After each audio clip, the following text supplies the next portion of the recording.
हारून रशीद एक बड़ा बादशाह गुजरा है, बड़ा नेक दीनदार बादशाह। उसकी बीवी जुबैदा बड़ी नेक। तो हारून रशीद का बड़ा बेटा वो बचपन से बहुत नेक था, बड़ा मुत्तकी परहेजगार, उसके चेहरे पर बला का नूर था। तो लेकिन वो बहुत सादा रहा करता था, बहुत सिंपल, सादा खाना खाता, सादे कपड़े पहनता। तो हारून रशीद के दरबारियों ने कहा, हजरत आप बादशाह सलामत, और आपकी हुकूमत कहाँ से कहाँ तक फैली हुई है, और हज़ारों लाखों करोड़ों लोग आपकी हुकूमत से खा रहे, पी रहे, पहन रहे, और आपका बच्चा देखो फ़कीराना लिबास, और खाता भी फ़कीरों के जैसा सादा सीधा खाना, जिससे आपकी बदनामी हो रही है। हारून रशीद ने बुलाकर कहा, बेटे तुम्हारा ऐसा रहन सहन, जो तुम शहजादे हो और मेरे बाद तुम ही जान नशीन हो, तुम ऐसे कपड़े पहनते हो, बिल्कुल सादे सिंपल कपड़े, और बिल्कुल सादा सीधा रहते हो, तुम शहजादे हो, मेरी बदनामी हो रही है, लोग मुझे अच्छा नहीं बोल रहे। तुमके बच्चे ने कहा, अब्बा हुजूर मैं भी ये चाहता था कि मैं तुमसे दूर हो जाऊँ, मैं इल्म दीन हासिल करना चाहता हूँ, मुझे तुम्हारी शाही कुर्सी नहीं चाहिए, मुझे तुम्हारा महल नहीं चाहिए, मैं इल्म दीन हासिल करना चाहता हूँ, मुझे इल्म दीन के लिए मदरसे में जाने दो। तो हारून रशीद की बीवी ने कहा, ठीक है, बच्चे का जज्बा बहुत अच्छा नेक है, इसको जाने दो। तो बेटा ये कुरान पाक आपको हदिया है, ये अंगूठी आपको गिफ्ट है, जब भी कोई ज़रूरत पेश आए अंगूठी बेचकर अपना जो है खर्चे में इस्तेमाल करना। ठीक है अम्मा जान। चलते रहे, बहुत दूर एक देहात में गए जहाँ पर उलमा रहते थे, हुफ़ाज़ रहते थे, मदरसे थे, मसाजिद की कसरत थी।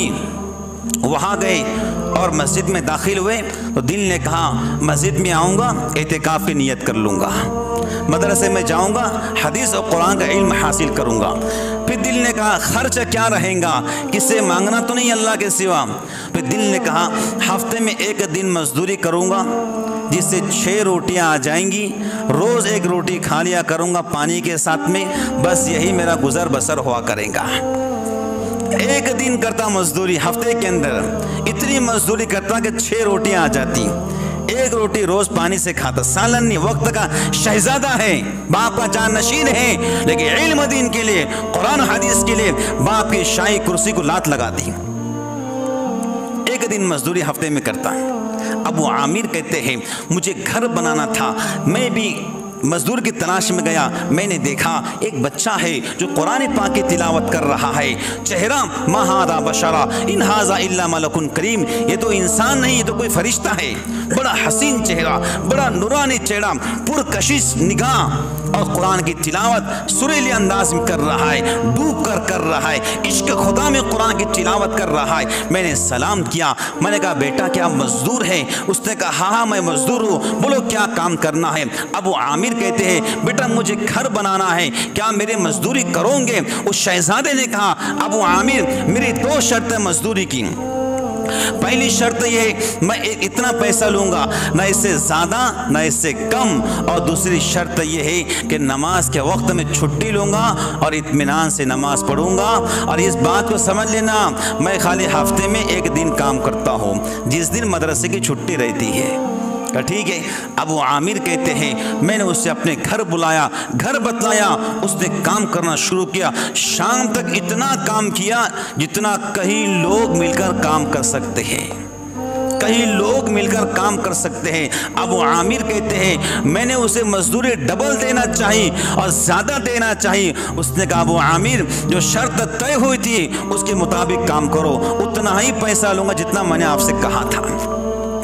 अबू आमिर कहते हैं, मेरे दिल ने कहा ऐसे ही नेक बंदे से मैं अपना पूरा घर बनाना चाहता हूँ। वो बच्चा चला गया। फिर अबू आमिर दूसरे दिन गए तो मजदूरों से पूछा, वो मजदूर कहाँ है? तो लोगों ने कहा, वो हफ्ते में खाली एक दिन काम करता है, रोज़ाना मदरसा पढ़ता है, छुट्टी रहती उस दिन काम करता है। अबू आमिर कहते हैं, मैंने घर को वैसे रहने दिया, फिर अगले हफ्ते उसकी तलाश में गया, फिर मैंने उसको पा लिया। अब मैंने उससे कहा, बेटा आज फिर घर का काम करना है। उसने वही 2 शर्त लगाया, अबू आमिर नमाज के वक्त छुट्टी लूँगा और जितनी रकम तय हुई है उतनी लूँगा, ज़्यादा भी नहीं और कम भी नहीं। अबू आमिर कहते हैं मैंने उसे बुलाया, शाम तक इतना काम किया। अबू आमिर कहते हैं मैंने छुप कर देखा वो काम कैसे करता है। लोग गारा लगाते हैं, ईंट लगाते हैं, फिर ईंट को सीधा करते हैं, फिर दूसरी ईंट लगाते हैं। एक आदमी ईंट देता है, एक आदमी गारा मलता है, एक आदमी ईंट लगाता है। अबू आमिर कहते मैंने छुप कर देखा ये बच्चा गारा लगाता, ईंट लगाता तो ईंट पे ईंट चढ़ते जाती है, ईंट पे ईंट चढ़ते जाती है। अबू आमिर कहते हैं मैं समझ गया खुदा की मदद इसके साथ में है, ये अकेला कई बंदों का काम कर लेता है। शाम हुई, मैंने फिर पैसा दिया, ज्यादा देना चाहा। उसने कहा अबू आमिर जो शर्त तय हुई थी उसके मुताबिक काम करो। फिर मेरे दिल ने कहा पूरा घर मैं इससे बनाऊंगा, ये नेक बंदा लगता है।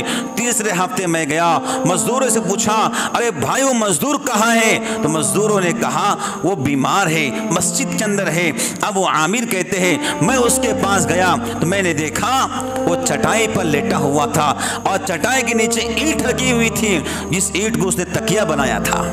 बुखार ज्यादा था, बुखार की तरफ से चेहरा लाल हो गया था। मैंने सलाम किया, ईंट को हटाया। अब वो आमिर कहते हैं मुझे पता नहीं ये शहजादा है। मैंने जो है उसके सर को अपने गोद में रखा और सर पे हाथ फेंक कर कहा बेटा अगर आप कहते तो मैं आपके लिए बेहतरीन कमरे का इंतज़ाम करता हूँ, अगर आप कहे मैं बेहतरीन तबीब का डॉक्टर का इंतज़ाम करता हूँ। उस बच्चे ने कहा वो आमिर तुम जानते हो जिस अल्लाह ने मुझे बीमार किया है ऐसा लगता है कि मेरा आखिरी वक्त है। अब वो आमिर तुम जानते हो सफर बहुत लंबा है, तोशा बड़ा मुख्तसर है। फिर वो जवान दुआ करने लगा ए अल्लाह मैंने तेरे खातिर और तेरे दीन के खातिर, इल्म दीन के खातिर, कुरान के खातिर शाही घर को छोड़ा, शाही महल को छोड़ा, बाप की हुकूमत को छोड़ा, माँ के प्यार को छोड़ा, भाइयों के ममता को छोड़ा, तेरे घर में आकर बैठ गया हूँ। ए अल्लाह मैं तुझसे फरियाद करता हूँ मुझे कलमे के साथ मौत दे और मुझे आला मकाम अता फरमा। अब वो आमिर कहते वो दुआ कर रहा था, मेरे आंखों से आंसू निकल रहे थे। कैसा नौजवान है, अल्लाह से फरियाद कर रहा है अल्लाह मैंने तेरे खातिर अपने माँ बाप को छोड़ दिया, बहन भाइयों को छोड़ दिया, आखिर यहाँ आके पड़ गया हूँ, अल्लाह कलमे के साथ अपने पास बुलाना। फिर उसने कहा अबू आमिर ये कुरान पाक है, ये अंगूठी है, मेरे बाप को मेरी माँ को वापस कर देना। रोने लगा वो शहजादा वक्त मस्जिद में सोकर रो रहा है और कह रहा है आखिरी कलमा पढ़ा ला इलाहा इल्लल्लाह। अबू आमिर कहते हैं उसने पूरा कलमा पढ़ा और अपनी जान अल्लाह के हवाले कर दी। अबू आमिर कहते हैं मैंने उसको नहलाया धुलाया, जनाजे की नमाज पढ़ी, कब्रिस्तान उतार दिया।